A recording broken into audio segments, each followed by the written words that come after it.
pa. Okay,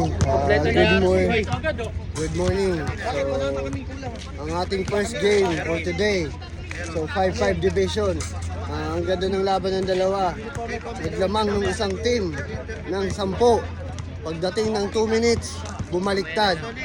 Lumamang na yung kalaban ng 4. Okay, so ang ating best player of the game sa 5-5. Walang iba, si RJ Paho. Jay, good morning Jay. Okay, so ito, bibigay ko na sa'yo. Unang best player mo ngayon. Itong taong to, silent to sa loob ng court. Kumbaga sa easy lang maglaro to. Pero kapag binigyan mo sa loob, may kalalagyan. So boss, mukhang nakapagpahinga tayo ng maayos at maganda ang gising natin. Nakapagpahinga, hira lang rin maglaro eh. Maganda yung mundo pag sa ganitong laro. Pinawisan ka. Okay, Dapat pag-unan. Masakit sa una, kasi pinapawisan. Lalabas na yung So maganda yung kinalabasan ng laro, yung mga depensa nyo, nag-develop. So last game nyo, ano ang masabi nyo sa lesson nyo sa nangyayang sa last game? Kahit may mali yun kasi hirap yung gano'n, maraming Yun ang maganda. Talot may pusta. Sa una yun, Sorry pre, sorry.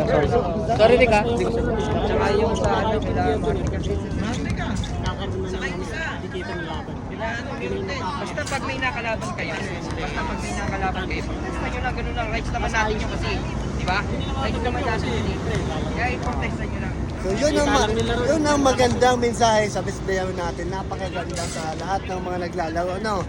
Huwag natin na personalin So anyway, anong maaasahan natin next game tayo? Sana makalaro pa rin kasi siyempre. Trabaho. Bira lang. Umaga. Balikat yun ulit! Okay, sa kalaban natin, ano masabi natin sa kalaban nyo? Okay naman magiging ngayon kasi. Ano lang, depensa lang. Okay boss? Maganda yung depensa eh. Okay boss, shout out naman tayo dyan. Shoutout sa pamilya ko nga pala, sa asawa ko. Tsaka sa tropang Sibol. Okay. Sa teammates ko. Yun lang. Thank you. Pamilya ko. Thank you boss. Congratulations. Okay. Okay, next game natin, 5-5 division. 5-8 division. Ang Salmia Bowlers tapos Bisdak. Wala pa tong talo ang Bisdak ha. Ganda ng laban na to. Okay.